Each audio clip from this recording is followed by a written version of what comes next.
आपका स्वागत है आपके अपने चैनल पर। दोस्तों, डेली बेसिस में हम लोग आपके लिए आईटीआर प्रोसेसिंग का डाटा लेकर के आ रहे हैं, जिससे आपको पता चले कितने आईटीआर डेली बेसिस पे प्रोसेस हो रहे हैं और आपका नंबर कब आएगा। दोस्तों, काफी वीडियोस में टैक्स पेयर्स के हमारे पास कमेंट्स आ रहे थे कि सर हमने जुलाई में आईटीआर फाइल कर दिया, जून में आईटीआर फाइल कर दिया और अभी तक अंडर प्रोसेसिंग ही दिखा रहा है। दोस्तों, हो सकता है आपने ये चीज चेक नहीं करी हो, जिससे आपका आईटीआर अभी तक अंडर प्रोसेसिंग में ही दिखा रहा है और आपका रिफंड आपके बैंक अकाउंट में क्रेडिट नहीं हुआ है। तो दोस्तों, ये गलती क्या हो सकती है, हम लोग आपको एक प्रैक्टिकल एग्जांपल के जरिए दिखाएंगे, जिससे आपको ही पता चले कि आपने ये चीज चेक नहीं करी, जिसके कारण आपका आईटीआर अंडर प्रोसेसिंग में दिखा रहा है और आपका रिफंड जो है वो आपके बैंक अकाउंट में क्रेडिट अभी तक नहीं हुआ है। तो दोस्तों, मैं हूं कशिश from tax and accounts burner, जहां हम बात करते हैं अकाउंटिंग, टैक्सेशन एंड फाइनेंसेस की। चलिए शुरू करते हैं। तो दोस्तों, सिंपली हम लोग क्या करेंगे, इनकम टैक्स पोर्टल पे लॉगिन करेंगे और फिर वहां से देखते हैं कि अगर आपने ये चीज चेक नहीं करी और इस पे आपने एक्शन नहीं लिया तो आपका आईटीआर फर्दर प्रोसेस नहीं होगा। लॉगिन करने के बाद आपको सिंपली क्या करना है, पेंडिंग एक्शंस में आ जाना है, उसके बाद वर्क लिस्ट में आना है। वर्क लिस्ट में आने के बाद आपके पास दो ऑप्शन दिखा रहे होंगे, for your action and for your information.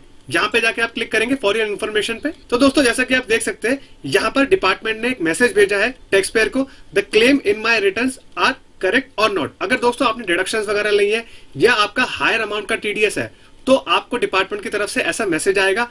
आपको कंफर्म करना है क्या आपने अपने आईटीआर में रिफंड जो लिया है वो सही है या नहीं है, और आपने जो डिडक्शंस वगैरह ली है वो ठीक है या नहीं है। तो दोस्तों, ऐसे मैसेज आएगा, आपको सिंपली क्या करना है, उसके ऊपर कंफर्म कर देना है और उसको ओके कर देना है। उसके बाद डिपार्टमेंट क्या करेगा, 15 से 20 दिन के अंदर आपका जो रिफंड है आपके बैंक अकाउंट में क्रेडिट कर देगा। क्योंकि दोस्तों इनका हायर अमाउंट था, इसलिए डिपार्टमेंट ने मैसेज टैक्स पेयर्स को भेजा है और उनसे पूछा है उनका जो रिफंड है वो सही है या नहीं है, क्या आपने कोई गलत डिडक्शन तो नहीं ले लिए या गलत टीडीएस रिपोर्ट तो नहीं कर दिया जिससे आपका रिफंड ज्यादा बन रहा हो। क्योंकि दोस्तों, लास्ट के कुछ साल में डिपार्टमेंट ने यहाँ पर टैक्स पेयर से पूछा है जिनके 1 लाख या 50,000 या 80,000 से ज्यादा के रिफंड्स हैं, तो उनसे यहाँ पर सवाल पूछा गया कि आपके जो क्लेम्स हैं वो सही है या नहीं है। क्योंकि दोस्तों, बहुत सारे कंसल्टेंट यहाँ पर टैक्स पेयर का फर्जी रिफंड करा रहे थे, फेक डिडक्शन वगैरह लेकर के, इसलिए डिपार्टमेंट क्या कर रहा है, टैक्स पेयर से खुद ही सवाल पूछ के और उनसे यहाँ पर कंफर्मेशन मांग रहा है। तो दोस्तों, हो सकता है कि आपका जो आईटीआर 1 और आईटीआर 2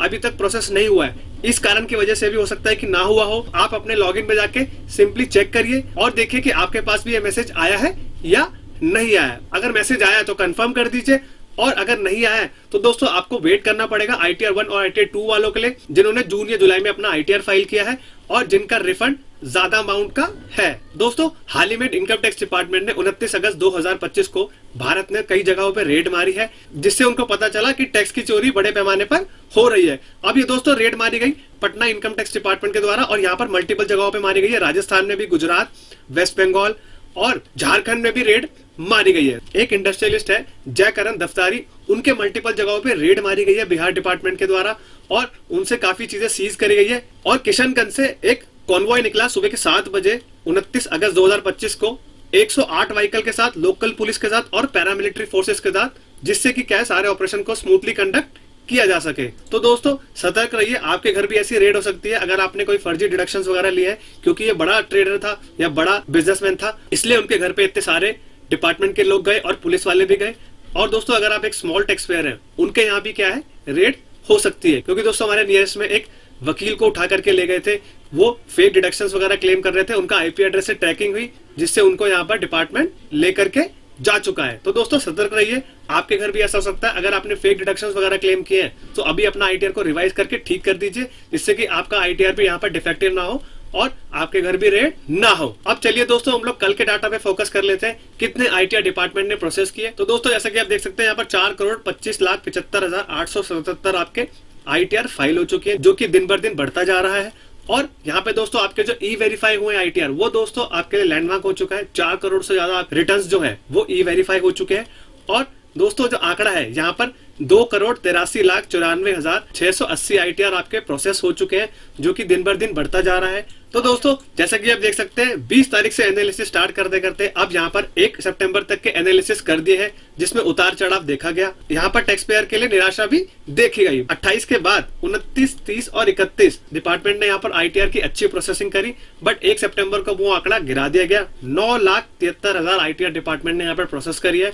और काफी लोग कमेंट भी करेंगे कि ये आंकड़ा फर्जी है और डिपार्टमेंट हमारे आईटीआर तो प्रोसेस कर नहीं रहा, बट दोस्तों यही आंकड़ा है। डिपार्टमेंट की तरफ से डेली बेसिस पे हम लोग आपके लिए एनालिसिस लेकर के आते हैं।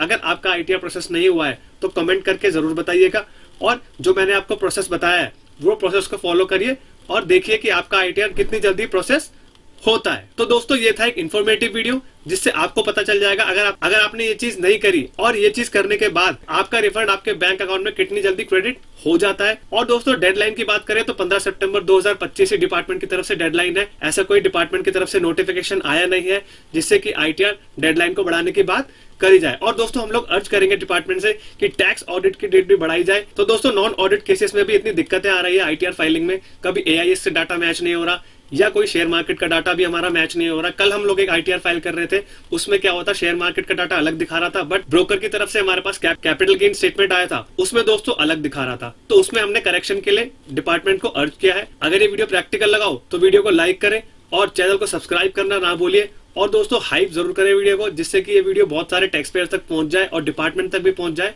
जिससे कि उनको भी पता लगे कि क्या डिफिकल्टीज आ रही हैं और उनको प्रोसेसिंग में बढ़ोतरी करने की जरूरत पड़ सकती है। तब तक के लिए मिलते हैं अगले वीडियो में। जय हिंद, जय भारत।